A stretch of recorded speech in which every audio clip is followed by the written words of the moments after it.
Hello friends, ನಮಸ್ತೆ. ನೀವು ನೋಡ್ತಾ ಇದ್ದೀರಾ ಎಕ್ಸಾಮ್ ಎಲ್ಲ 24/7 powered by beacon vibe. So ಇವತ್ತಿನ ನೋಟಿಫಿಕೇಷನ್ ಬಂದು ನ್ಯಾಷನಲ್ ಹ್ಯಾಂಡ್ಲೂಮ್ ಡೆವಲಪ್ಮೆಂಟ್ ಕಾರ್ಪೊರೇಷನ್ ಅವರು ರಿಲೀಸ್ ಮಾಡಿರುವಂಥದ್ದು. ಪೋಸ್ಟ್ ಬಂದು ಜೂನಿಯರ್ ಆಫೀಸರ್ ಆಗಿರುತ್ತೆ. Qualification any graduate is fine. So ಯಾವ್ದಾದ್ರು ಗ್ರ್ಯಾಜುಯೇಟ್ ಆಗಿರೋರು ಕೂಡ ಅಪ್ಲೈ ಮಾಡ್ಕೊಳ್ಬೋದು. ಪೇ ಸ್ಕೇಲ್ ನೋಡ್ತಾ ಇದ್ದೀರಾ 20,000ಇಂದ ಅಪ್ ಟು 70,000ವರೆಗೂ ಸ್ಯಾಲ್ರಿ ಇರುತ್ತೆ. ಆ್ಯಂಡ್ ಲಾಸ್ಟ್ ಡೇಟ್ ಅಪ್ಲೈ ಮಾಡೋದಕ್ಕೆ ಮೇ 24th ಒಳಗಡೆ ಅಪ್ಲೈ ಮಾಡ್ಕೊಳ್ಬೇಕಾಗುತ್ತೆ. ಸೊ ಸಂಪೂರ್ಣವಾದ ಮಾಹಿತಿನ ತಿಳ್ಕೊಳ್ತಾ ಹೋಗೋಣ. ಸೊ ಸಂಪೂರ್ಣವಾದ ಮಾಹಿತಿ ಬಂದು ಪೋಸ್ಟ್ ನೇಮ್ ಆವಾಗಲೇ ಹೇಳ್ದಂಗೆ ಜೂನಿಯರ್ ಆಫೀಸರ್ ಆಗಿರುತ್ತೆ post name. And total vacancy ಬಂದು 8 ವೇಕೆನ್ಸೀಸ್ ಇರುತ್ತೆ. ಸೊ ಇದರಲ್ಲಿ 6 ಅನ್ರಿಸರ್ವ್ಡ್ ಆಗಿರುತ್ತೆ, 1 SC ST, 1 EWS. ಸೊ ಇದಿಷ್ಟು ಕ್ಯಾಟಗರೀಸಲ್ಲಿ ನಂಬರ್ ಆಫ್ ಪೋಸ್ಟ್ ಏನೇನು ಅವೈಲೇಬಲ್ ಇದೆ ಅಂತ ಕಂಪ್ಲೀಟ್ ಡೀಟೇಲ್ಸ್ ಮೆನ್ಷನ್ ಮಾಡಿದ್ದಾರೆ. ದೆನ್ ಅಪ್ಲಿಕೇಶನ್ನ ಸಬ್ಮಿಟ್ ಮಾಡೋದಕ್ಕೆ ಸ್ಟಾರ್ಟಿಂಗ್ ಡೇಟ್ ಬಂದು ಮೇ 3 ಸ್ಟಾರ್ಟ್ ಆಗಿರುತ್ತೆ. ಆ್ಯಂಡ್ ಲಾಸ್ಟ್ ಡೇಟ್ ಬಂದು ಮೇ 24th ಒಳಗಡೆ ಲಾಸ್ಟ್ ಡೇಟ್ ಆಗಿರುತ್ತೆ. ಆ್ಯಂಡ್ ಯಾವ ಪ್ಲ್ಯಾಟ್ಫಾರ್ಮಲ್ಲಿ ಅಪ್ಲೈ ಮಾಡಬೇಕು ವೆಬ್ಸೈಟ್ ಇರುತ್ತೆ. So www.nhdc.org.in. ಓಕೆನಾ. ಸೊ ಇದರಲ್ಲಿ ಕರಿಯರ್ ಪೇಜಲ್ಲಿ ಹೋದರೆ ಸೊ ಸಂಪೂರ್ಣವಾದ ಮಾಹಿತಿ ಇರುತ್ತೆ. ಏನೇನು ಡೀಟೇಲ್ಸ್ ಇದೆ ಅದನ್ನೆಲ್ಲ ಫಿಲ್ ಮಾಡಿ ಅಪ್ಲೈ ಮಾಡಿಕೊಳ್ಬೋದು. ನೆಕ್ಸ್ಟ್ ಎಜುಕೇಷ್ನಲ್ ಕ್ವಾಲಿಫಿಕೇಷನ್ ಏನಾಗಿರಬೇಕಾಗುತ್ತೆ, ಗ್ರ್ಯಾಜುಯೇಟ್ ಇರಬೇಕಾಗತ್ತೆ ವಿತ್ ಇಂಗ್ಲೀಷ್ ಟೈಪಿಂಗ್ ಸ್ಪೀಡು, ಆಯಿತಾ, 40 ವರ್ಡ್ ಪರ್ ಮಿನಿಟ್. ಸೊ 1 ಮಿನಿಟ್ಗೆ 40 ವರ್ಡ್ನ ಟೈಪ್ ಮಾಡೋಷ್ಟು ಇಂಗ್ಲೀಷ್ ಟೈಪಿಂಗ್ ಸ್ಪೀಡ್ ಇರಬೇಕಾಗತ್ತೆ. ನೆಕ್ಸ್ಟು ಪ್ರಿಫರ್ ಮಾಡೋದು Hindi typing, both English and Hindi typing ಬರೋರನ್ನ ಪ್ರಿಫರ್ ಮಾಡ್ತಾರೆ. ಓಕೆನಾ. ಮತ್ತು 3 years ಆಫ್ ಟೈಪಿಂಗ್ ಎಕ್ಸ್ಪೀರಿಯನ್ಸ್ ಇರಬೇಕಾಗತ್ತೆ ಇನ್ ಎನಿ ಗೌರ್ಮೆಂಟ್ ಅಥವಾ ಪಬ್ಲಿಕ್ ಸೆಕ್ಟರಲ್ಲಿ ಅಥವಾ ಪ್ರೈವೇಟ್ ಸೆಕ್ಟರಲ್ಲಿ ಎಲ್ಲಾದರೂ ಒಂದು ಕಡೆ ನಿಮಗೆ ಟೈಪಿಂಗ್ ಎಕ್ಸ್ಪೀರಿಯನ್ಸ್ ಇದ್ದರೆ ಸಾಕಾಗುತ್ತೆ. ಸೊ ಆವಾಗಲೇ ಗೊತ್ತಾಗಿದೆ ಅಲ್ಲ, ಪೋಸ್ಟ್ ಬಂದು 8 ಇರುತ್ತೆ, ಸ್ಯಾಲ್ರಿ ಅಪ್ ಟು 70,000 ಇರುತ್ತೆ. ಏಜ್ ಲಿಮಿಟು 25 years ಒಳಗಡೆ ಇರಬೇಕು, ಐದರ್ 25 ಅಥವಾ 25 ಒಳಗಡೆ ಇರಬೇಕಾಗತ್ತೆ. ಓಕೆನಾ. ಸೊ ಗ್ರಾಸ್ ಪೇ ಎಲ್ಲ ಏನು ಮಿನಿಮಮ್ ಎಲ್ಲ ಏನು ಕೊಡ್ತಾಯಿದ್ದಾರೆ ಅದನ್ನೆಲ್ಲನೂ ಮೆನ್ಷನ್ ಮಾಡಿದರೆ. ಸೊ ನಿಮಗೆ ಪ್ರಾವಿಡೆಂಟ್ ಫಂಡು, NPS, ಗ್ರ್ಯಾಚ್ಯುಟಿ ಇದೆಲ್ಲನೂ ಸಿಗುತ್ತೆ ಅಂತ ಹೇಳಿ ಮೆನ್ಷನ್ ಮಾಡಿದ್ದಾರೆ. ಓಕೆನಾ. ಸೊ ಅಪ್ಲೈ ಮಾಡೋದಕ್ಕೆ ಜನರಲ್ ಕಂಡೀಷನ್ಸ್ ಏನಾಗಿರಬೇಕು, ಸೆಲೆಕ್ಷನ್ ಮೆಥಡ್ ಹೆಂಗಿರುತ್ತೆ ಅಂತ ಹೇಳ್ತಾ ಇದ್ದಾರೆ.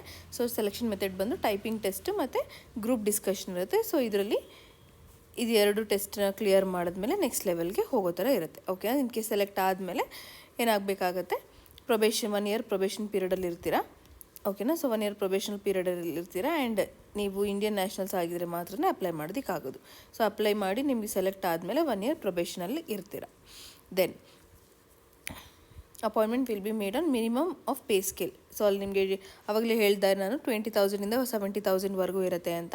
ಸೊ ಬಟ್ ಪೇ ಸ್ಕೇಲ್ ಬಂದು ನಿಮಗೆ ಮಿನಿಮಮ್ ಇರುತ್ತೆ. ಮಿನಿಮಮ್ ಅಂದರೆ 20,000 ಸ್ಟಾರ್ಟಿಂಗಲ್ಲಿ ಇರುತ್ತೆ, ಆಯಿತಾ. ನೆಕ್ಸ್ಟ್ ಲೈಕ್ ನೀವು ಹೈಯರ್ ಪೊಸಿಷನ್ಗೆ ಹೋಗ್ತಾ ನಿಮ್ಮ ಸ್ಯಾಲ್ರಿ ಕೂಡ ಇನ್ಕ್ರೀಸ್ ಆಗ್ತಾ ಹೋಗುತ್ತೆ. ನೆಕ್ಸ್ಟ್ ರಿಸರ್ವೇಷನ್ ಮತ್ತು ಏಜ್ ರಿಲ್ಯಾಕ್ಸೇಷನ್ ಇರುತ್ತೆ. SC ST ಅವ್ರಿಗೆ ರಿಸರ್ವೇಷನ್ ಇರುತ್ತೆ. ಸೊ ಅಕಾರ್ಡಿಂಗ್ ಟು ಗೌರ್ಮೆಂಟ್ ಕಡೆಯಿಂದ ಏನಿದೆ ಏಜ್ ರಿಲ್ಯಾಕ್ಸೇಷನು ಅದೇ ಇರುತ್ತೆ. ಓಕೆನಾ.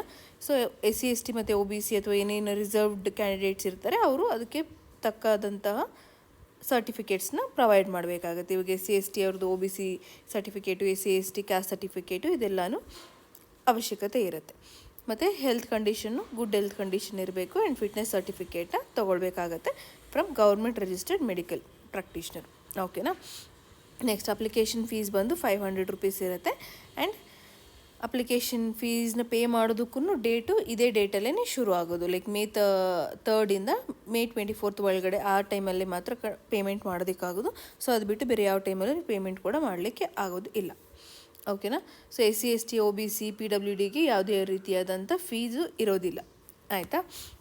ನೆಕ್ಸ್ಟು ಇನ್ನೇನು ಬೇಕಾಗುತ್ತೆ, ಸೆಲ್ಫ್ ಅಟೆಸ್ಟೆಡ್ ಸ್ಕ್ಯಾನ್ ಕಾಪಿ ಬೇಕಾಗುತ್ತೆ. ನಿಮ್ಮ ಎಜುಕೇಷನಲ್ ಸರ್ಟಿಫಿಕೇಟ್ಸು ಮತ್ತು ಎಕ್ಸ್ಪೀರಿಯನ್ಸ್ ಏನಾದರೂ ಇದ್ದರೆ ಎಕ್ಸ್ಪೀರಿಯನ್ಸ್ ಸರ್ಟಿಫಿಕೇಟು ಮತ್ತು ಸ್ಯಾಲ್ರಿ ಸರ್ಟಿಫಿಕೇಟ್ ಎಲ್ಲನೂ ಪ್ರೊವೈಡ್ ಮಾಡಬೇಕಾಗುತ್ತೆ. ಇನ್ ಕೇಸ್ ಎಕ್ಸ್ಪೀರಿಯನ್ಸ್ ಇದ್ದರೆ. ಆ್ಯಂಡ್ ಎಕ್ಸ್ಪೀರಿಯನ್ಸ್ ಇರೋರನ್ನೇ ಮಾತ್ರ ಪ್ರಿಫರ್ ಮಾಡ್ತಾ ಇರೋದು. ಸೊ ಎಕ್ಸ್ಪೀರಿಯನ್ಸ್ ಇರೋರು ಮಾತ್ರ ಅಪ್ಲೈ ಮಾಡಲಿಕ್ಕಾಗೋದು.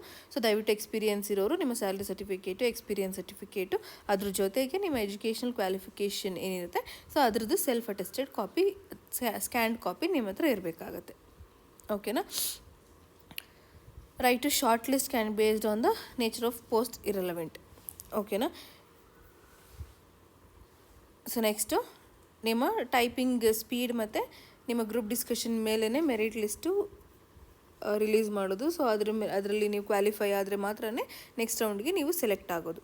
ಓಕೆನಾ. ಇನ್ ಕೇಸ್ ಏನಾದರೂ ತುಂಬ ಜಾಸ್ತಿ ಜನ ಅಪ್ಲಿಕೆಂಟ್ಸ್ ಅಪ್ಲೈ ಮಾಡಿದರೆ ಮ್ಯಾಕ್ಸಿಮಮ್ 10 ಅಪ್ಲಿಕೇಶನ್ಸ್ ಮಾತ್ರನೇ ಕನ್ಸಿಡರ್ ಮಾಡೋದು. ಸೊ ಆ 10 ಅಪ್ಲಿಕೇಶನ್ಸು ಏನು ಪರ್ಪಸಲ್ಲಿ ಏನು ಮೇಜರ್ ಆಗಿ ಇಟ್ಕೊಂಡು ಕನ್ಸಿಡರ್ ಮಾಡ್ತಾರೆ ಅಂದರೆ ಮೆರಿಟ್ ಆಫ್ ಹೈಯರ್ ಕ್ವಾಲಿಫಿಕೇಷನ್. ಯಾರು ಹೈಯರ್ ಕ್ವಾಲಿಫಿಕೇಷನ್ ಮಾಡ್ಕೊಂಡಿರ್ತಾರೆ ಅಪ್ಲೈ ಮಾಡಿರೋದ್ರಲ್ಲಿ ಅವ್ರದಕ್ಕೆ ಜಾಸ್ತಿ ಪ್ರಿಫರೆನ್ಸಸ್ ಕೊಡ್ತಾರೆ.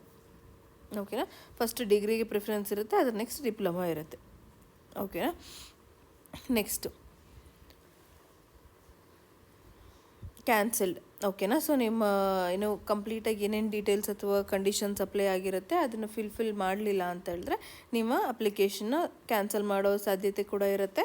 ಅಥವಾ ಇನ್ ಕೇಸ್ ಏನಾದರೂ ಪೋಸ್ಟ್ ಅವೈಲಬಿಲಿಟಿ ಇಲ್ಲ ಅಂತ ಆದಮೇಲೆ ಗೊತ್ತಾಯಿತು ಅಂತ ಹೇಳಿದ್ರೆ ಯಾವಾಗ ಬೇಕಾದ್ರೂ ಅವ್ರು ಕ್ಯಾನ್ಸಲ್ ಮಾಡೋವಂಥ ಸಾಧ್ಯತೆ ಇರುತ್ತೆ. ಓಕೆನಾ.